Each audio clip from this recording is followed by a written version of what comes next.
បាទអញ្ចឹងគឺថ្ងៃនេះគឺយើងជួបជាមួយនឹងម៉ូតូ Honda Dream 2021មួយគ្រឿងបងប្អូនអរគ្នាហើយម៉ូតូនេះដែរគឺវាមានអាការៈរបស់វាគឺបាត់ភ្លើងអស់លីងបងប្អូនអរគ្នាហើយបញ្ជាក់ម៉ូតូនេះគឺគាត់ទុកយូរមកហើយអញ្ចឹងហើយវាធ្វើឲ្យបាត់ភ្លើងតែឥឡូវនេះគឺយើងនឹងធ្វើការឆែកមើលទាំងអស់គ្នាបើនិយាយទៅអាការៈរបស់វាគឺសាមញ្ញទេគឺបើកសោមកអត់មានភ្លើងនោះទេប៉ុន្តែជាក់ស្ដែងគឺយើងអាចធាក់ឆេះអាហ្នឹងជាទូទៅគឺយើងសង្ស័យថាវាមានបញ្ហាទៅលើថ្មបញ្ហាទៅលើអាគុយរបស់វាអាគុយរបស់វាអាចនឹងមានបញ្ហាធាក់ឆេះភ្លើងឡើងមកធម្មតាបងប្អូនអរគ្នាតែភ្លើងឡើងមកលក្ខណៈថាអ៊ីវសម្បីតែ display ក៏អត់ចង់អូសដែរនិយាយរួមទៅអូសអត់រួចតែម្ដងអញ្ចឹងហើយចាំមើលយើងទៅឆែកមើលទាំងអស់គ្នាតើវាមានបញ្ហាអាគុយបញ្ហាអាឡែឬក៏បញ្ហាអីផ្សេងអញ្ចឹងយើងឆែកមើលទាំងអស់គ្នាបាននិយាយរួមទៅមកដល់កន្លែងខ្ញុំហើយគឺអត់ប្របាកនោះទេគឺខ្ញុំគឺសង្ស័យភ្លាមគឺខ្ញុំនឹងធ្វើតេស្តភ្លាមហើយឥឡូវនេះគឺខ្ញុំធ្វើតេស្តទៅគឺថាមានភ្លើងតែធាក់ឆេះធម្មតាប៉ុន្តែអតិថិជនគឺគាត់ចង់បានឲ្យដេកឆេះវិញធម្មតាហើយបើកមកមានភ្លើងឯធម្មតាអានេះគឺថាអត់មានភ្លើងឯដើរសោះតែម្ដងអានឹងបើតាមការសិក្សារបស់យើងទៅគឺយើងដឹងថាវាមានបញ្ហាអាគុយតែសំខាន់គឺយើងត្រូវតែឆែកឲ្យច្បាស់អតិថិជនគាត់បានអស់ចិត្តតើម៉ូតូគាត់ខូចអាគុយមែនឬក៏អត់ណាមួយគាត់និយាយថាអាគុយរបស់គាត់រៀងថ្មីដែរថ្មីមែនប៉ុន្តែគាត់ទុកចោលដែរសូវជីគាត់ទុកម្ដងសិតតែមួយខែទៅ2ខែគាត់គ្រាន់តែបិទបេនប៉ុន្តែអាគុយគឺតើវាប្រើហើយបើវាអត់បានសាកទេគឺវានឹងមានបញ្ហាបងប្អូនអរគ្នាត្រង់ចំណុចហ្នឹងណាបើខ្ញុំនិយាយដល់ត្រង់ចំណុចហ្នឹងខ្ញុំបកទៅទូរស័ព្ទទីទូរស័ព្ទយើងមិនអាចបិទវាចោលទុកដោយមិនបានប្រើណាបើស្អីយើងបិទវាចោលទុកវានឹងប៉ោងថ្មវានឹងខូចថ្មហើយជាក់ស្ដែងអាគុយនេះគ្រាន់តែខ្ញុំចាប់វាយកមកធ្វើតេស្តភ្លាមមកគឺវាដាក់ឡូបាទហើយឡូហ្នឹងបាននៅតែខ្សោយអញ្ចឹងទៅយើងកំណត់វា CCA ដាក់90 CCA មកយើងចង់ដឹងថា CCA វាមានប៉ុណ្ណាបងប្អូនអរគ្នាក្រោយពីខ្ញុំដាក់កំណត់ CCA ហើយលោតចេញមកភ្លឺផ្លែតហើយអាខាង wall វាបងប្អូនអរគ្នាអាគុយយើងធម្មតា12 wall វាបានតែ5 wall នោះទេអាគុយនេះគឺវាមានបញ្ហាខាងលើវាដាក់ good មែនប៉ុន្តែវាដាក់ low លោតញាប់តែម្ដងថាអាគុយនេះវាអត់ដំណើរការទេគឺខូចហើយបាទអញ្ចឹងទៅ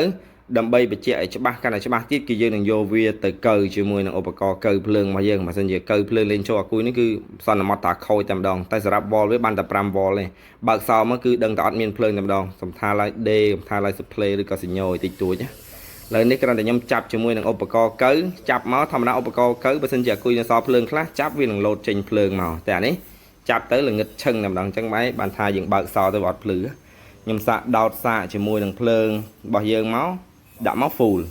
ដោតមក full តែម្ដងអញ្ចឹងយើងមិនបាច់ចាំគិតអីច្រើនទេអាគុយនេះគឺលេងទទួលភ្លើងហើយក៏វាអត់មានភ្លើងដើម្បីយកទៅប្រើប្រាស់ផងដែរបានន័យថាវាខូចទាំងស្រុងមកអាគុយហ្នឹងណាអញ្ចឹងវាជាក់ស្ដែងទៅឧបករណ៍ដូចជាអាគុយអញ្ចឹងជាដើមមិនថាយើងដូរថ្មីទេបើសិនជាយើងប្រើវាបានតែម្ដងពីរដងហើយយើងយកវាទៅទុកចោលយូរដោយមិនសាកវាឡើងវិញបើយើងសាកវាជាប្រចាំយើងជិះវាបានន័យថាយើងសាកវាអញ្ចឹងហើយយើងវាមិនងាយខូចនោះទេតែបើសិនជាយើងជិះវាបានទៅ4 5ដងហើយយើងទុកវាចោលរាប់ខែអញ្ចឹងអាគុយហ្នឹងទៅមិនថាអាគុយថ្មីឬអាគុយល្អប៉ុណ្ណាទេគឺដឹងតែខូចបងប្អូនអរគ្នាវាដូចថ្មទូរស័ព្ទយើងផងដែរ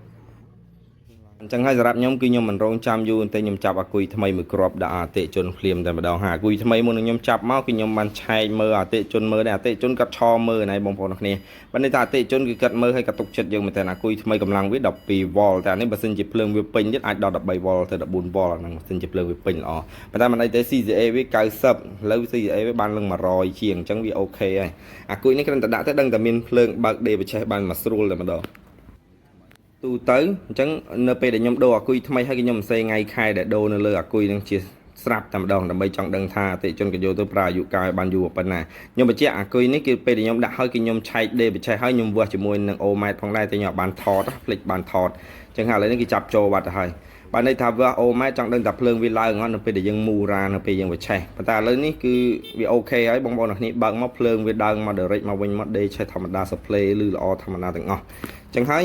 រួចរាល់ជាការស្រេចបងប្អូនអរគ្នាអញ្ចឹងខ្ញុំបញ្ជាក់បើសិនជាយើងមានម៉ូតូយើងអាសាបច្ចេកវាផងទៅកុំទុកចោលវាយូរពេកដល់មួយខែ2ខែសម្រាប់អាគុយថ្មីប៉ុណ្ណាឲ្យតែដូរមកហើយប្រើបានតិចតួចហើយយើងយកទៅទុកចោលគឺវាអាចខូចដោយសារតែវាអត់បានសាកសោះដោយទូរស័ព្ទដែលយើងបិទចោលអរគុណច្រើនដែលបានតាមដានតាំងពីដើមដល់ទីបញ្ចប់ហើយកុំភ្លេចជួយ like share និង subscribe ឆានែល YouTube ខ្ញុំមកផងណាសងម៉ូតូ1 bye bye